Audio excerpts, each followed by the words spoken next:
मेरे प्यारे देशवासियों, नमस्कार, अभिनंदन, जय हिंद, वंदे मातरम। मैं नेचुरोपैथ कौशल एक बार फिर आपकी सेवा में दादाजी के नुस्खे के साथ। आज का नुस्खा, आज का मुद्दा एकदम हटके है, एकदम अलग है, जिसके लिए दादाजी के नुस्खे मशहूर हैं और हमें जाना जाता है। हर तरह का इलाज आपने सुना होगा अभी तक, लेकिन क्या फूलों के बारे में आपने कुछ सुना है? अधिकतर हम सुनते हैं फूलों से पूजा होती है, खुशबू होती है, उनके इत्र बनते हैं वगैरह वगैरह। लेकिन आज मैं आपको बताऊंगा कि फूलों से रोगों का कैसे इलाज होता है। वैसे तो फूल अपने आराध्य को अर्पित करके उनके प्रति समर्पण का भाव दर्शाता है।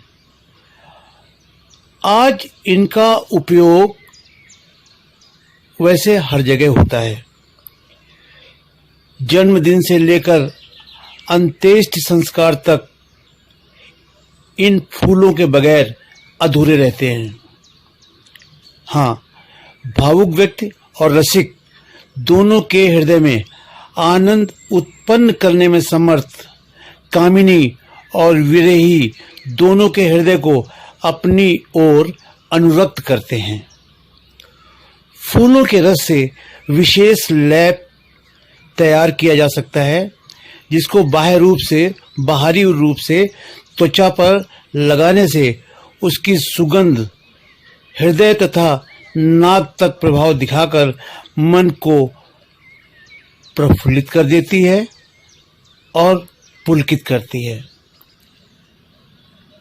सबसे बड़ी और अच्छी बात यह है कि इस सुगंधी से, इस खुशबू से कोई भी दुष्प्रभाव नहीं पड़ते हैं। आइए जानते हैं इन फूलों के औषधीय प्रयोग। इसके बारे में थोड़ा सा आपको बताऊंगा कि ये फूल सर्दी, गर्मी, वर्षा, पूरे वर्ष रंग बिरंगे परस्पर प्रतिस्पर्धा करते हुए विभिन्न आकार प्रकार के हमें दिखाई पड़ते हैं। फूलों को शरीर पर धारण करने से शोभा, कांति, सौंदर्य और श्री की वृद्धि होती है। इनको प्राचीन काल से रानी महारानी अपनी त्वचा को कोमल बनाने में तथा श्रृंगार में उपयोग करती रही हैं। जंगली आदिवासी तो आभूषण बनाने तथा केश सज्जा में भी इनको प्रयोग करते रहे हैं। और सबसे बड़ी बात, इन फूलों की सुगंध रोग नाशक भी है। इनके सुगंधित परमाणु वातावरण में घुलकर नासिका की झिल्ली में पहुंचकर अपनी सुगंध का एहसास कराते हैं, जिससे मस्तिष्क के अलग अलग हिस्सों पर प्रभाव दिखाकर उत्तेजना सी अनुभव भी करवाते हैं, जिनका मस्तिष्क, हृदय, आँख, कान, पाचन क्रिया, रति क्रिया पर अनुकूल प्रभाव दिखाई पड़ता है, देखने को मिला है। यही फूलों की खुशबू, महक थकान को या थकावट को तुरंत दूर करती है। इनकी सुगंध से ही की गई उपचार प्रणाली को एरोमा थेरेपी कहते हैं और ये इस समय विश्व में बहुत प्रसिद्ध धीरे धीरे होती जा रही है। अब मैं आपको बहुत सारे फूलों के बहुत तरीके से औषधीय प्रयोग बताऊंगा, लेकिन उसके पहले मित्रों, मेरा आपसे एक निवेदन है। अगर आप हमारे चैनल पर पहली बार आए हैं तो कृपया इस चैनल को बगैर देरी के लाइक करें, शेयर करें, सब्सक्राइब करें और बेल आइकन को प्रेस करें, ताकि हमारे जितने नए नए क्रांतिकारी वीडियो आपके पास आते हैं, जिनसे आपकी ज़िंदगी में खुशहाली आ जाती है, आपको तुरंत इंफॉर्मेशन मिल जाएगी। आइए अब हम चलते हैं फूलों की ओर कि कौन सा फूल हमारी जिंदगी में कैसी बहार लाता है। तो सबसे पहले आपकी सेवा में कमल, लोटस। कमल को तो आप देखते होंगे, बहुत पसंद भी करते होंगे, बहुत प्यारा फूल है। हिंदुस्तान में तो हजारों लोगों के नाम भी कमल हैं। अब उसके बारे में जानिए। कमल और लक्ष्मी यानी कि धन की देवी लक्ष्मी का संबंध, जो इनका हमारा रिश्ता है वो अविभाज्य है, यानी कि ना टूटने वाला। कमल सृष्टि की दृष्टि का द्योतक है। इसके पराग से मधुमक्खी शहद तो बनाती ही है। इसके फूलों के गुलकंद का प्रत्येक रोगों में कब्ज निवारण के लिए उपयोग किया जाता है। फूल के अंदर हरे रंग के दाने से निकलते हैं, जिन्हें भूनकर मखाने बनाए जाते हैं, लेकिन उनको कच्चा छीलकर खाना स्तंभन में उपयोगी होता है। इसका गुण शीतवीर्य है। इसको प्रयोग करने के लिए इसमें सबसे अधिक अंजन की भांति नेत्रों में ज्योति बढ़ाने के लिए शहद में मिलाकर किया जाता है। इसी कारण आँख को कमल नयन भी कहते हैं। पंखुड़ियों को पीसकर उपटन में मिलाकर मलने से चेहरे की सुंदरता बढ़ती है। अब बात करेंगे केवड़ा की। इसकी गंध कस्तूरी जैसी मादक होती है। इसके पुष्प दुर्गंध नाशक और मद को बढ़ाने वाले या मदनोन्मादक होते हैं। केवड़े का तेल उत्तेजक, श्वास विकार में लाभकारी है। सिरदर्द और गठिया में इसका इत्र उपयोगी है। इसकी मंजरी का उपयोग पानी में उबालकर कुष्ठ, चेचक, खुजली, हृदय रोगों में स्नान करके किया जा सकता है। इसका अर्क पानी में डालकर पीने से सिर दर्द और थकावट दूर होती है। बुखार में 1 बूंद देने से पसीना बाहर आ जाता है। इत्र की 2 बूंद कान में डालने से दर्द भी ठीक हो जाता है। ऐसा है हमारा अद्भुत फूल। अब आपके लिए, आप में से बहुत सारे आशिक मिजाज भी होंगे, तो आशिकी में कौन सा फूल चलता है? याद आया? चलो वैलेंटाइन डे को याद कर लो।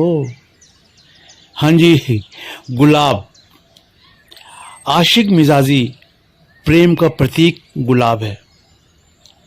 इसका गुलकंद रेचक है, जो पेट व आंतों की गर्मी शांत करके हृदय को प्रसन्नता प्रदान करता है। गुलाब जल से आंखें धोने से आंखों की लाली और सूजन कम होती है। इसका इत्र कामोत्तेजक होता है। इसका तेल मस्तिष्क को ठंडा रखता है। गुलाब का अर्क मिठाइयों में प्रयोग किया जाता है और गर्मी में इसका प्रयोग शीतवर्धक है। तो दोस्तों, अब अगला फूल चंपा। गाना सुना होगा, चंपा जाए चमेली जाए मैं कैसे रह जाऊंगी। वो नहीं, अब ये वो चंपा है जिससे आपके शरीर को ठीक करते हैं। चंपा के फूलों को पीसकर कुष्ठ रोग के घाव में लगाया जाता है। इसका अर्क रक्त के कृमि को नष्ट करता है। फूलों को सुखाकर चूर्ण खुजली में उपयोगी है। ज्वरहर, मूत्रल, नेत्र ज्योतिवर्धक तथा पुरुषों को रतिदायक उत्तेजना प्रदान करता है। कहावत है, आपको पता भी होगा, चंपा एक चमेली 100, अर्थात 100 चमेली पुष्पों के बराबर एक चंपा पुष्प होता है। अब एक अजीबोगरीब फूल का नाम बताऊंगा जो आप सुन करके कहेंगे, अरे ये फूल होता है क्या? हाँ जी, इसका नाम है हर मुंह की पसंद सौंफ। इसको हम बोलते हैं शतपुष्पा। सौंफ के फूलों को पानी में डालकर उबालें, साथ में एक बड़ी इलायची तथा कुछ पुदीना के पत्ते भी ले लें। बेहतर होगा कि अगर इसको मिट्टी के बर्तन में उबालें। पानी को ठंडा करके दांत निकलने वाले बच्चे या छोटे बच्चे जो गर्मी से पीड़ित हों, उनको एक एक चम्मच दिन में कई बार दें, तो उनको पेट में पीड़ा वगैरह शांति होगी और उनके दांत भी बड़ी आसानी से निकलेंगे। दोस्तों, अब अगला, उसके बारे में कुछ सुनाऊंगा। कुछ कहा जाता है कनक, धतूरा, बड़ा ही अद्भुत धतूरे का फल। ये मादक है लेकिन साथ में विषैला भी है। जिनको उन्माद रोग के कारण अनिद्रा की बीमारी हो, उन्हें फूलों को एकत्रित करके बारीक कपड़े में बांधकर सिरहाने में रखने से नींद आना शुरू हो जाएगी। कितना आसान तरीका इस फूल से, यानी कि उसको आप पोटली में बांधिए और सो जाइए, ठीक। अब इसके बाद में फिर एक हर जगह प्रयोग होता है, वो फूल का नाम है गेंदा। मलेरिया के मच्छरों का प्रकोप सारे देश में है, लेकिन इनकी खेती यदि गंदे नालों और घर के आसपास की जाए तो इसकी गंध से मच्छर दूर भागते हैं। ये जंगली फूलों वाला पौधा है जो आसानी से एक बार बोने पर लग जाता है। लीवर की सूजन, ये पथरी नाशक है। चर्म रोगों में भी इसका प्रयोग कर सकते हैं। तो दोस्तों, अब अगला फूल बेला।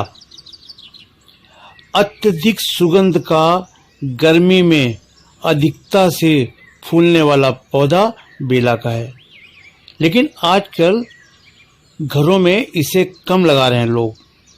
गर्मी में इसके हार या फूलों को अपने पास रखने से पसीने में या पसीने से गंध नहीं आती है। महिलाएं इसको केश सज्जा में बहुत प्रयोग करती हैं। इसकी सुगंध प्रदाह नाशक है।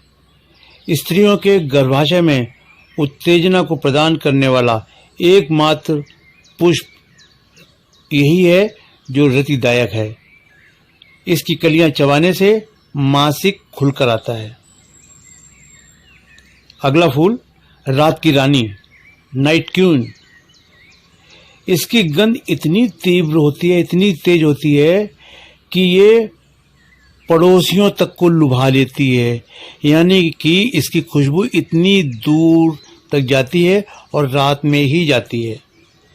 ये शाम को 7 बजे से लेकर 11 बजे तक बहुत अधिक खुशबू देता है और इसके बाद में ये शांत हो जाता है, खुशबू आना बंद हो जाती है। इसकी गंध से मच्छर भी नहीं आते हैं और इसकी गंध मादकता और निद्रादायक है। अगला फूल सूरजमुखी। सूरजमुखी में विटामिन ए और विटामिन डी होता है। सूर्य की रोशनी ना मिलने के कारण जो हमें रोग होते हैं उनको रोकता है। इसकी खेती लोग व्यापारिक स्तर पर कर रहे हैं और बहुत ही लाभकर भी है। सूरजमुखी का तेल हृदय रोगों में कोलेस्ट्रॉल को कम भी करता है। अब आया सभी का फेवरेट चमेली, जैस्मिन। चर्म रोगों की औषधि, पायरिया, दंतशूल, घाव, नेत्र रोगों और फोड़ों फुंसियों में इसका तेल बनाकर उपयोग करते हैं। इसका तेल बाजीकरण में मालिश के योग्य भी है। शरीर में रक्त संचार की मात्रा बढ़ाकर स्फूर्तिदायक भी बन जाता है। इसके पत्ते चबाने से मुंह में छाले तुरंत दूर होते हैं। इसकी माला रक्त इच्छा बढ़ाने में सहायक भी है।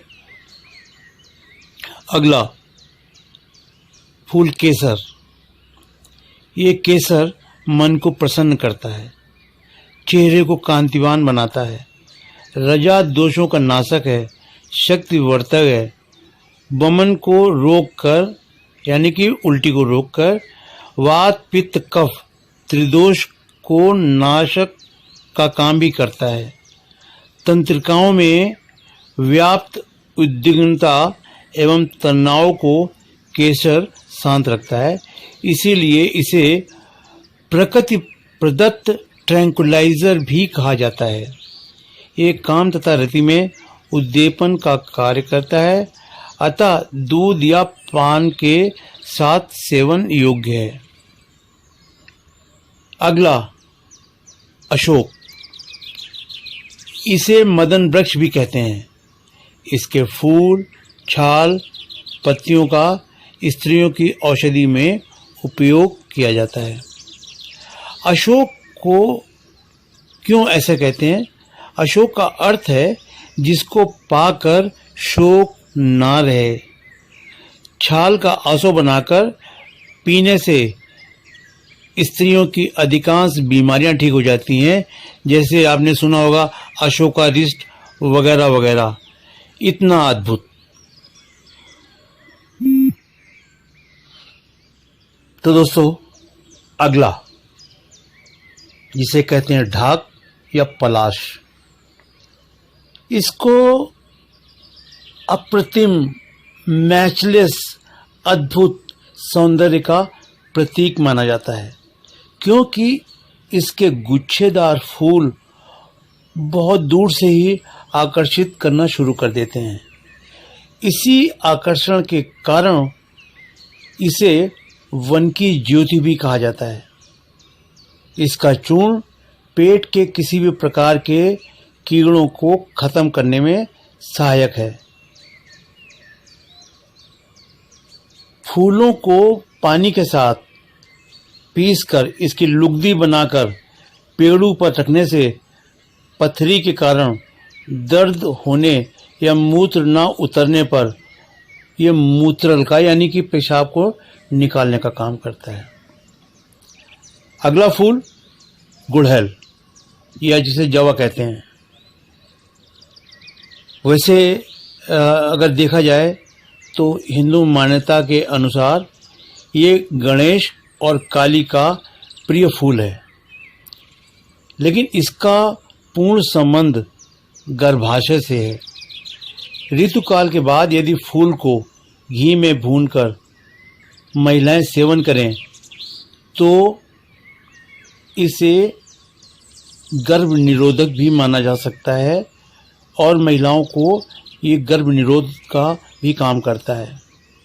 इसके सेवन से मुंह के छाले दूर होते हैं।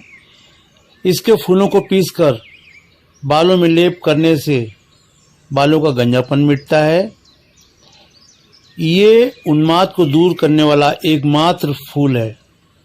शीतवर्धक है, वाजीकारक है, रक्त शोधक है। सुजाग रोग में गुलकंद या शरबत बनाकर दिया जाता है।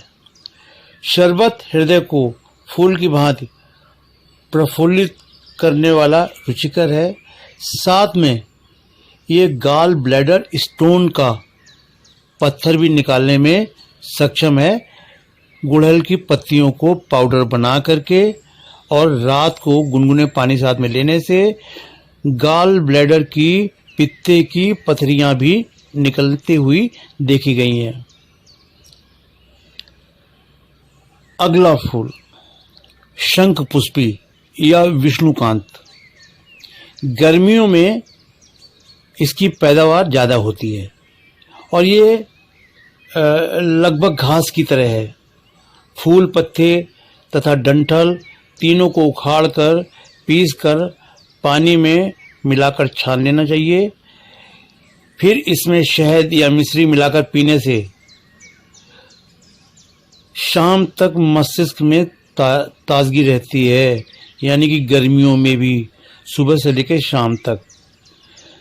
कार्यालयों में बैठकर काम करने पर सुस्ती नहीं आएगी और इसका सेवन विद्यार्थियों को, स्कूल जाने वाले बच्चों को जरूर करना चाहिए। अगला फूल बबूल का कीकर। बबूल के फूलों को पीसकर सिर में लगाने से सिर दर्द गायब हो जाता है। इसका लेप दाद और एक्जिमा पर लगाने से चर्म रोग दूर होते हैं। इसके अर्क के सेवन से रक्त विकार दूर होते हैं। ये खांसी और श्वास रोग में लाभकारी है। इसके कुल्ले करने से दांतों को टूटने से या दंत क्षय को रोका जा सकता है। अगला फूल नीम का। नीम के फूलों को पीसकर लुगदी बनाकर फोड़े फुंसी पर रखने से जलन व गर्मी दूर होती है। इनको शरीर पर मलकर स्नान करने से दाद दूर हो जाते हैं। फूलों को पीसकर पानी में घोलकर छान लें। इसमें शहद मिलाकर पिएं तो वजन कम भी होगा। वेट लॉस के लिए बहुत अच्छा है और ये ब्लड प्यूरिफायर या रक्त शोधक तो है ही, साथ में ये संक्रामक रोगों से रक्षा भी करता है। हमारी अगली पेशकश लौंग। लौंग से आमाशय और आंतों में रहने वाले उन सूक्ष्म कीटाणुओं को भी नष्ट कर सकते हैं जिनके कारण मनुष्य का पेट फूल रहा हो या फूलता हो। रक्त के श्वेत कणों को यानी कि वाइट ब्लड कॉर्पसेस की वृद्धि करने में, शरीर की रोग प्रतिरोधक क्षमता बढ़ाने में ये बहुत कारगर है। शरीर तथा मुंह की दुर्गंध को नाश भी करता है। शरीर के किसी भी हिस्से पर घिसकर लगाने से ये दर्द नाशक का काम भी करता है। दाढ़ या दंतशूल में मुख में डालकर ये चूसा जाता है। यज्ञ द्वारा इसका प्रयोग करने से शरीर में अनावश्यक जमा तत्वों को पसीने द्वारा बाहर निकाल देते हैं। अगला फूल जूही। जूही के फूलों का चूर्ण या गुलकंद अम्ल पित्त को नष्ट कर पेट के अल्सर व छालों को दूर करता है। इसके निरंतर साथ में रहने से, आसपास रहने से क्षय रोग यानी कि टीबी जैसी बीमारियां पास भी नहीं आती हैं। अगला फूल माधवी। माधवी चर्म रोगों के निवारण के लिए उत्तम माना गया है। इसको पीस करके इसका लेप लगाते हैं और गठिया रोग में प्रातःकाल सुबह सुबह फूलों को चबाने से आराम मिलता है। इसके फूल के सेवन से श्वास रोग भी ठीक हो जाते हैं। अगला फूल कुसुम। कुसुम के फूल की कलियां मासिक धर्म के बाद खाने से गर्भ निरोध या गर्भ निरोधक की तरह देखा गया है। अगला पुष्प बहुत ही बेहद खूबसूरत हरसिंगार, जिसे पारिजात कहा जाता है और पारिजात पे तो आपने कविताएं भी सुनी होंगी। ये हरसिंगार गठिया रोगों का नाशक है। इसका लेप चेहरे की कांति बढ़ाता है। इसकी सुगंध ही रात्रि को मादकता प्रदान करती है। इसके पत्तों से काढ़ा बनाकर के पीने से भी बहुत फायदे होते हैं। अगला फूल आक। आक का फूल कफनाशक होता है, प्रदाह कारक भी है, और इसको यदि पीलिया में पान में डाल करके 1-2 कली दी 3 दिन तक ली जाए तो काफी हद तक आराम होते हुए देखा गया है। अगला फूल कदम का। ये कदम पार्वती और कृष्ण का बहुत ही प्रिय वृक्ष है। रसिक लोगों का मदन वृक्ष यही कहलाता है। कदम वृक्ष ये पुराण वृक्ष है।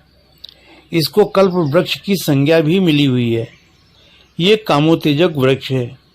गाय की बीमारी में इसकी फूल पत्ती वाली टहनी लेकर गौशाला में लगा देने से बीमारी दूर होती है। मदिरा या वारुणी बनाने में इसका प्रयोग है। वर्षा ऋतु में पल्लवित होने वाला गोपी प्रिय वृक्ष भी है, जिसकी वृंदावन में बहुतायत है। अगला फूल कचनार। कचनार की कली सुना होगा ना, कचनार की कली। जी हाँ, कचनार की कली शरद ऋतु में आती है तथा इसका उपयोग सब्जी व अचार बनाने में होता है। कचनार की कलियां बार बार मल त्याग की प्रवृत्ति को रोकती हैं। छाल एवं फूल को जल के साथ मिलाकर पुलटिस तैयार की जाती है, जो जले घाव एवं फोड़ों के उपचार में उपयोगी है। अगला फूल शिरीष। ये जंगली तेज सुगंध वाला वृक्ष है, फूल है। इसकी सुगंध जब तेज हवा के साथ आती है तो आदमी मस्त सा हो जाता है। खुजली में फूल को पीस कर लगाना चाहिए। शिरीष के फूलों के काढ़े से नेत्र धोने से किसी भी प्रकार के विकारों को लाभ मिलेगा। अगला फूल नागकेसर। ये कोंकण और गोवा में होता है। ये एंटी एलर्जिक है, खुजली नाशक है। ये लौंग जैसी लंबी डंठी में लगा रहता है। इसके फूलों का चूर्ण बनाकर मक्खन के साथ या दही के साथ खाने से रक्तार्श में लाभ होता है। इसका चूर्ण गर्भधारण में भी सहायक है। अगला फूल मौलसिरी या बकुल। इसका अधिकतर प्रयोग आदिवासी स्त्रियां श्रृंगार में फूलों के आभूषण बनाकर करती हैं। इसके पुष्प तेल में मिलाकर इत्र बनाते हैं। इसके फूलों का चूर्ण बनाकर त्वचा पर लेप करने से त्वचा अधिक कोमल हो जाती है। इसके फूलों का शरबत स्त्रियों के बांझपन को दूर करने में समर्थ है। अगला फूल अमलतास। गर्मी में फूलने वाला गहरे पीले रंग के गुच्छेदार फूलों का पेड़ दूर से ही देखने में आंखों को प्रिय लगता है। इन फूलों का गुलकंद बनाकर खाने से कब्ज दूर होता है, लेकिन अधिक मात्रा में सेवन करने से दस्तावर, जी मचलाना या पेट में ऐंठन भी हो सकती है। अगला फूल अनार का। इससे शरीर में पित्ती होने पर अनार के फूलों का रस मिश्री में मिलाकर पीने से बहुत फायदा होता है। मुंह के छालों में फूल को रखकर चूसना चाहिए। आँख आने पर कली का रस आँखों में डालना चाहिए। इन फूलों के पौधों की भीतरी कोशिकाओं में विशेष प्रकार के प्रदव्वी झिल्लियों के आवरण वाले कण कहलाते हैं। इन्हें लवक या प्लासिड्स कहते हैं। ये कण जीवित रहते हैं जब तक फूलों का रंग समाप्त न हो जाए। ये लवक या प्लासिड्स 2 प्रकार के होते हैं। इनमें ये रंगीन लवकों को वर्णी लवक कहते हैं वर्णिल लवक ही फूल पौधों को विभिन्न रंग प्रदान करते हैं। वर्णिल लवक का आकार निश्चित नहीं होता, बल्कि लवक विभिन्न पौधों में अलग अलग रचना वाले होते हैं। पौधों में सबसे महत्वपूर्ण लवक है हरित लवक यानी कि क्लोरोप्लास्ट। हरा लवक पौधों में हरा रंग ही नहीं देता, बल्कि पौधों में भोजन का निर्माण भी करवाता है। हरित लवक कार्बन डाइऑक्साइड गैस, जल और सूर्य के प्रकाश की उपस्थिति में ग्लूकोज जैसे कार्बोहाइड्रेट का निर्माण करते हैं। और दोस्तों, अब उस फूल का नाम लूंगा जिसे कहते हैं पुष्पों का देवता कामदेव। कामदेव पुष्प ये सूर्य से क्रिया करके अपनी रंगीन किरणें हमारी आंखों तक पहुंचाते हैं, जिससे शरीर को ऋणात्मक, धनात्मक तथा कुछ न्यूट्रल प्रकाश की किरणें मिलती हैं, जो शरीर के अंदर पहुंचकर विभिन्न प्रकार के रोगों को रोकने में सहायता प्रदान करती है। इस प्रकार हम कलर थेरेपी द्वारा बहुत सारी तरह के चिकित्सा लाभ ले सकते हैं। फूलों का चिकित्सा में महत्व के अलावा काफी हद तक उपासना में प्रयोग भी होता है। अलग अलग देवताओं के अलग अलग फूल होते हैं, क्योंकि पुष्पों की प्रकृति के अनुसार अलग अलग देव वर्ग में इनको बांटा गया है। फॉर एग्जाम्पल, उदाहरण के तौर पर शिव पर केतकी व चंपा, दुर्गा पर आक पुष्प, तगर का पुष्प सूर्य को, धतूरा, नीम, गुड़हल, कचनार, आक पुष्प विष्णु को नहीं चढ़ाए जाते हैं। इसी प्रकार तांत्रिक ग्रंथों में देवता और पुष्पों की एक लंबी सूची है। पुष्पों के प्रमुख देवता कामदेव हैं। उपासना के लिए प्रत्येक माह के अलग अलग फूल होते हैं। दोपहर को स्नान के बाद फूल नहीं तोड़े जाते हैं। फूलों को तोड़कर मिट्टी के बर्तन में हमें कभी नहीं रखना चाहिए, क्योंकि गंध को पृथ्वी तत्व तुरंत सोख लेती है। फूलों की चमक या तेल तत्व को धातु अग्नि तत्व ग्रहण कर लेती है, लेकिन इनके लिए प्लास्टिक या बांस की टोकरी सबसे ज्यादा उपयोगी है। इन फूलों को या पुष्पों को धोकर भी नहीं चढ़ाया जाता है।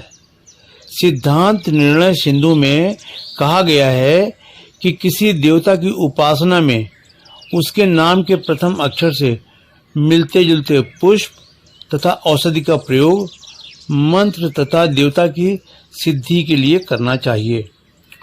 फूलों को पीसकर लेप व गंध बनाकर देवता तथा स्वयं को भी लगाया जा सकता है। पुष्पों का सार मधु होता है। मधु विद्या से संबंधित उपनिषद बृहदारण्यक है। पुष्पों के पराग को केसर कहते हैं। केसर पुष्पों का सबसे अधिक मतकारक है, जो भौरों को अत्यंत प्रिय होता है। पुष्पों को वाष्पीकृत करके इसका इत्र निकाला जाता है, जिसका प्रयोग बेहोशी को दूर करने में सहायक है। तो दोस्तों, मुझे उम्मीद है कि आपको इतने सारे फूलों के बारे में बताकर आपको बहुत ही आनंद की अनुभूति हुई होगी, और मुझे अब भरोसा है कि आपको इतनी बड़ी जानकारी देकर के आपको खुशी भी मिली होगी। तो दोस्तों, आज इन फूलों के साथ आपको प्रेम भरा